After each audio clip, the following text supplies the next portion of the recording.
مسلمانوں کا بیڑا غرق، دین اسلام، رسول اکرم صلی اللہ علیہ وسلم کی شان، تمیز، تہذیب، اخلاق، بڑے چھوٹوں کا لحاظ، خواتین کی عزت، یہ سب داؤ پر لگا کر بس اپنی سیاست چلائی جا رہی ہے۔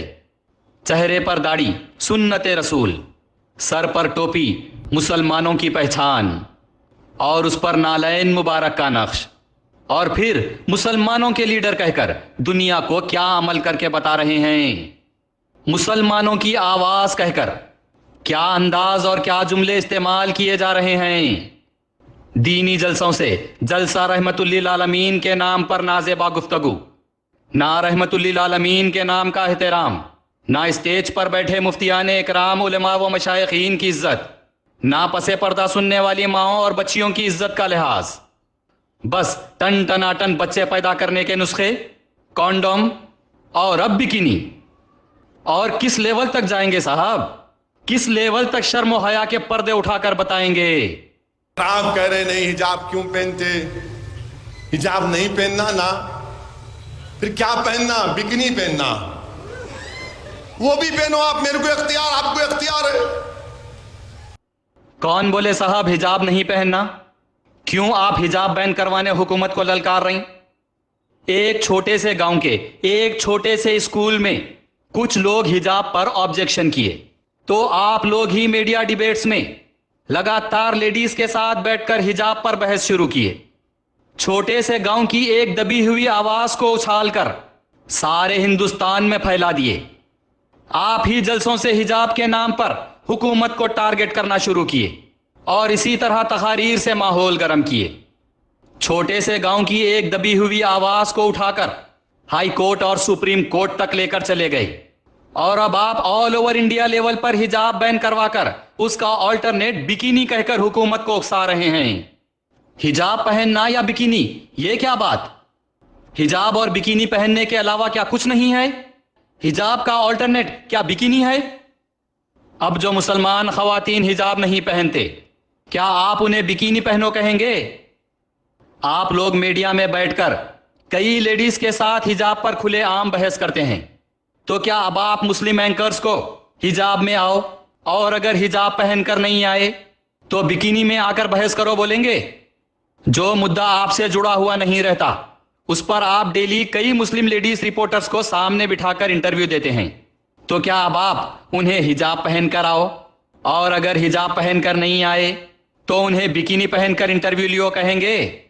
آپ کی پارٹی میں جتنے لیڈیز لیڈرز ہیں جو حجاب نہیں پہنتے، کیا آپ انہیں بکینی کی ایڈوائز دیں گے؟ لاکھوں مسلمان خواتین ایسے ہیں جو حجاب نہیں پہنتے، لیکن سر پر اوڑھ کر یا پھر اپنے آپ کو کسی طرح عزت سے کپڑوں سے ڈھک کر اپنے آپ کو سیف کرے ہوئے ہوتے ہیں۔ کار میں کئی خواتین بغیر حجاب کے سفر کرتے ہیں، تو کیا آپ حجاب نہیں پہنے تو ڈائریکٹ بکینی پر آ جاؤ کا میسج دیں گے؟ کورٹ کے فیصلے کے انتظار میں کرناٹکا حکومت اسکولز اور کالجز میں مسلمان بچیوں پر ابھی تک حجاب بین لگائی ہوئی ہے، تو کیا اب آپ کرناٹکا کے اسکولز اور کالجز میں جانے والی لڑکیوں کو بکینی پہنو کہیں گے؟ آپ کے ایسے تقاریر سے اگر حکومت مسلمانوں پر پلٹ گئی اور سارے ہندوستان کے اسکولز اور کالجز میں حجاب بین کروا دی، تو کیا پھر مسلمان لڑکیوں کے پاس سوائے بکینی کے اور کوئی راستہ نہیں رہے گا؟ کیا جواب دیں گے آپ؟ کس طریقے کی ہے آپ کی بات؟ کیا حجاب کا ڈائریکٹ آلٹرنیٹ بکینی ہے؟ کیوں آپ اپنے آپ کو مسلمانوں کا بڑا بتا کر غیر ضروری ایسے تقاریر کر رہے ہیں؟ کیا فائدہ ہوا آج تک آپ کے ایسے تقاریر سے مسلمانوں کو؟ کیوں آپ اپنے آپ کو مسلمانوں کا بڑا بتا کر غیر ضروری ایسے تقاریر کر رہے ہیں جس سے ہندوستانی مسلمانوں کو شرمندہ ہونا پڑ رہا ہے؟ اور آپ کی ایسی باتوں سے حکومت چیلنجنگ موڈ پر آ کر مسلمانوں پر قہر برپا کر رہی ہے۔ کیا کریں گے آپ اگر کل حکومت پارلیمنٹ میں آل اوور انڈیا حجاب بین کروا دی تو؟ سب کو دینی جلسوں میں بلا کر بکینی بانٹیں گے کیا آپ؟ آپ کا کام ہے، میں میرا کام کرتا ہوں۔ کیا کام کر رہے ہیں صاحب آپ سوائے ٹویٹ میڈیا ڈیبیٹس اور تقاریر کے؟ کیا کرے آج تک آپ حجاب کے معاملے میں؟ آپ بیرسٹر ہے، آپ کی پارٹی کے اسپوکس پرسن ایڈوکیٹ ہے، کورٹ میں کتنے کیسز لڑے صاحب آپ لوگ حجاب کے لیے؟ آج تک کیا قانونی کارروائی کی ہے آپ لوگ حجاب کے لیے؟ کچھ نہیں. ہر کورٹ میں حجاب کو بچانے کے لیے ہندو ایڈوکیٹس لڑ رہے ہیں، اور آپ اپنے آپ کو مسلمانوں کا بڑا نقیب ملت، محافظ امت، رہبر شریعت اور بیرسٹر کہہ کر حجاب پر سوائے تقاریر اور میڈیا ڈیبیٹس کے کچھ نہیں کیے. حجاب کے معاملے میں جہاں فیصلہ ہوتا ہے اس میدان میں عدالتوں میں ججز کے سامنے غیر مسلم ہندو ایڈوکیٹس قرآن اور احادیث بتا کر حجاب بچانے کی لڑائی لڑ رہے ہیں. ہندو ایڈوکیٹس قرآن پکڑ کر عدالتوں میں حجاب بچانے کی کوشش میں ہے، اور آپ مسلمانوں کے معاملات، شریعت کے معاملات پر صرف پبلسٹی سٹنٹس کر رہے ہیں. میڈیا میں لیڈیز سے ڈیبیٹس کر کے اپنی وکالت بتا رہے ہیں، میڈیا رپورٹرز کو بلا کر ان کے سامنے قرآن سنا کر اپنا علم بتا رہے ہیں، اور دینی جلسوں سے نازیبا الفاظ استعمال کرتے ہوئے، ہنسی مذاق کا ماحول بناتے ہوئے سیٹیاں اور چیخ پکارا کروانے لگوا رہے ہیں. اور جس حکومت سے آپ کا دور دور تک کوئی تعلق نہیں، آنے والے 1000 سال تک مقابلہ نہیں، بس اس حکومت کو تقریروں سے للکار کر آپ صرف ہندوستانی مسلمانوں کے لیے بربادی کا ماحول بنا رہے ہیں. آپ بتائیے مسلمانوں کو کہ آپ رہبر شریعت بن کر آج تک شریعت بچانے کے لیے کیا کیے؟ نقیب ملت ہو کر آج تک اپنی ملت کے لیے کیا کیے؟ محافظ امت ہو کر آج تک آپ نے مسلمانوں کے کتنے مساجد شہید ہونے پر کیا کیے؟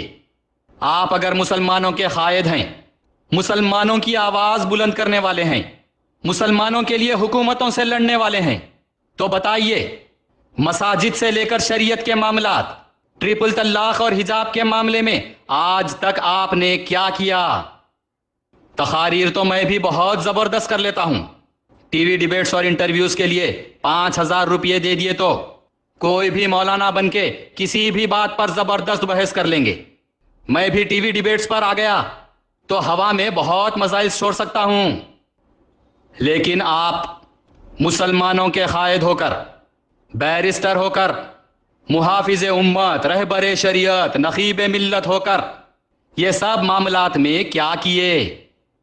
مسلمانوں کے ووٹس لے کر، ممبر آف پارلیمنٹ بن کر مسلمانوں کے یہ سب معاملات میں آپ کیا کیے؟ بتائیے آپ ہندوستان کے سارے مسلمانوں کو ان معاملات میں آج تک آپ نے کیا کیا؟ اگر نہیں بتا سکے تو کم سے کم برائے مہربانی آپ سے التجا ہے، ادباً گزارش ہے، بلا لیجئے مجھے، آپ کے پیٹ میں منڈی ڈال کر ادباً گزارش کر لیتا ہوں. بس دینی جلسوں سے رحمت للعالمین کے نام کی عزت مت اچھالیے. ہم آپ کی کوئی مخالفت میں نہیں ہے، لیکن ہم مسلمان ہیں. ہمارے آقا نبی کریم حضرت محمد مصطفیٰ صلی اللہ علیہ وسلم کے نام پر، دین اسلام کے نام پر جلسے کرتے ہوئے اس طرح کے نازیبا الفاظ استعمال کرنا یہ ہمیں برداشت نہیں. یہ ٹن ٹناٹن بچے پیدا کرنے کا نسخہ، کانڈوم سے لے کر بکینی، اور اب پتہ نہیں دینی جلسوں سے شرم حیا کے کون سے لیول پار کیے جائیں گے. شرم حیا کے کون سے لیول کے پردے ہٹا کر کھلے عام کیا کیا مشورے دیں گے آپ پتہ نہیں. کم سے کم برائے مہربانی دین اسلام اور مسلمانوں کا ہنسی مذاق مت بنائیے. دین اسلام کی عزت کیجیے، جلسہ رحمت للعالمین کا احترام کیجیے، ہر دینی جلسے کا احترام کیجیے، ورنہ دینی جلسے مت کیجیے. آپ کے سیاسی جلسوں سے آپ جو چاہے کیجیے، ہمیں کوئی اعتراض نہیں. یہ ہندوستانی مسلمانوں پر آپ کا بہت بڑا احسان ہوگا.